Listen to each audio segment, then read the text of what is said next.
Hey folks, today I have for you a possible first look of the Otterbox Defender case for the Nokia Lumia 1020. And I say possible first look because this case just came out Thursday on Otterbox.com. You can get it for $49.95 and it only comes in one color right now, and that is the black color. So, I opted for a 2-day shipping for this case because, to be completely honest, I felt kind of vulnerable with just the naked Lumia 1020. The Lumia 1020 is a great phone. I love it to death, but let's get to the case. So the case, if anyone's ever owned an Otterbox Defender before, it follows that same formula. You get the 2-layer construction, you get the hard shell, and the outer soft rubber shell right here. Construction is phenomenal. It's made in Mexico. Okay. Let's first get down to the negatives of this case. Okay, the negative thing of this case would be the buttons on the side here. They add considerable more force that is required to activate the button. So, for example, for me to activate my phone, it requires probably 3 times the amount of normal force without a case. I would say that seems about right. So obviously that adds a little bit of a functionality issue because, as we all know, the Lumia 1020 has a two button press for the camera button. So if you want to focus, for example, you do a lighter touch like this. You see it's kind of harder for me to do that. You do get used to it after a while. You can hold the focus as I am now before you take the shot. So that's the negative thing I noticed about it. The buttons do have increased sensitivity. There's no doubt about that. Okay. The second thing I will say is the screen protector that is built into the case is nice. There's this glossy finish, but it also adds or actually takes away from the sensitivity of the screen. Now, the sensitivity on the Lumia 1020 is phenomenal. It's way too sensitive. I actually set it to normal settings under the display and touch settings, and the default is actually set to high sensitivity, so you can use a glove and also touch the screen. And I found myself having to throw it back onto that default high with this screen protector on. See right here, set to high sensitivity. Okay. There's no secret or anything I'm trying to hide from you. You definitely get less sensitivity with this screen protector built in. Everything still works, but it just feels a little bit more awkward. I might modify it someday and remove this case because I really like the original screen, but there's also downfalls of not having a screen protector, and that's you get fingerprints everywhere.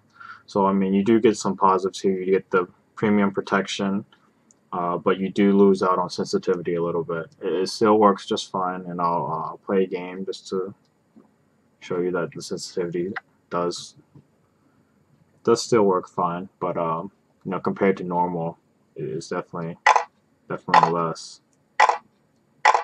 We're playing cut the rope here.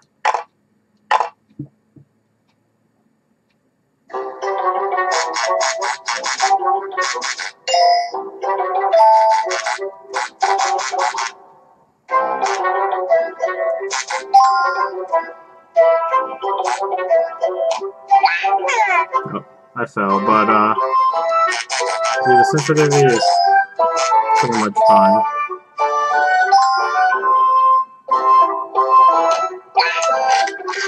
Okay, so I don't particularly have sensitivity issues per se. It's just compared to the default that you get without a screen protector, there's definitely a difference. Okay.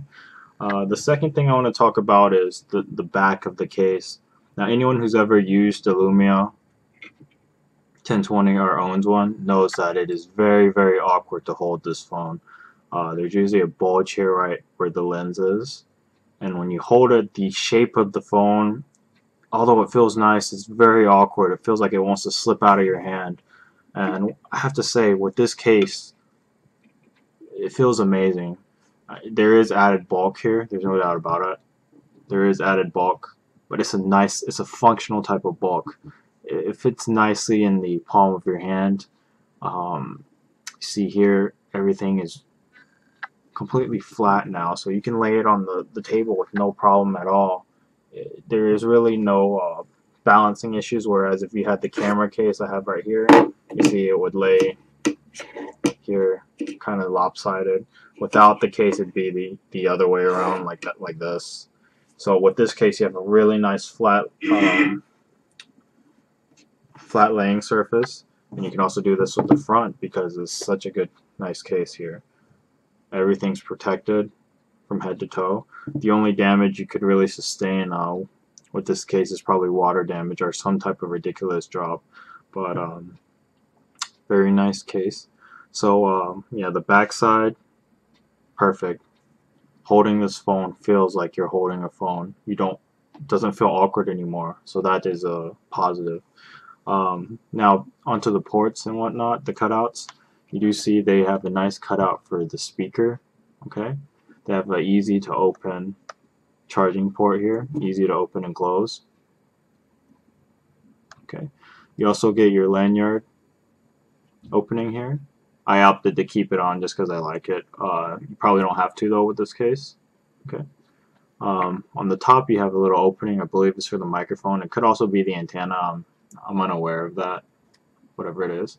You have the opening for the headphone as well. Okay. Really easy to open, easy to close. This case is a full black. I really like that. There's no gimmicks here. This is pure protection. The one thing I do like about this case, more than the ones that are out. Right now you have the AGF leather case, you have the spec candy shell, and this would be the third one to come out of the Otterbox. There is a fourth one coming out by Incipio called the Everyday Rugged. I don't know how good that one is yet. Seems to be okay.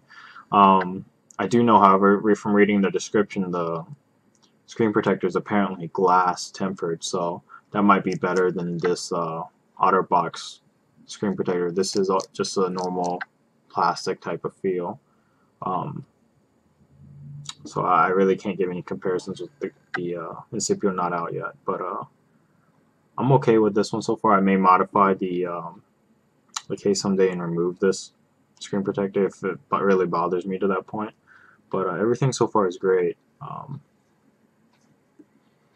So back down to the points I was trying to make. The negatives of this case is definitely you have to use increased force for the buttons, probably about 3 times the normal amount. Second flaw I would say is it's very difficult to remove. This is more of a permanent solution. You don't want to open and close this case often, that's for sure. Having this camera grip is really nice. I really like to use this, and it would have been nice if I could take it out easily and put it back when I need that tripod mount here.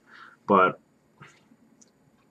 using this, I realize there's literally no protection. You drop your phone, if you don't have a warranty, you're in trouble. So that's why I opted to get this case immediately. It provides great protection, lays nice and flat. Pretty much the only negatives I have is the increased force of buttons. It lowers your sensitivity on the screen, and it's hard to open and close. So that's pretty much it. It does come with the belt holster clip. Okay, I think all Otterbox cases or Defender cases come with this. It's really easy to just snap right in like that. Okay, really easy to take out as well. Okay, so this is the Otterbox Defender. You can get that on otterbox.com for $49.95. It does only come in one color, and that's the black color. And I actually have the black Lumia, so for me it's a perfect match. But if you have a different color, you know, it might not float your boat, because you're not going to see any of your the only part you're going to see from your body is probably the bottom speaker opening here. So it does cover up most of your phone. Makes it a little more bulky, but it's a nice type of bulk. Again, it fits nicely in the palm of your hands. Makes everything flat, easy to use. So highly recommended. The best case without a doubt right now that's out for the Lumia 1020. The Incipio could be a really good, nice contender. That one's only 45 with tempered glass and apparently really good protection as well. But we'll see.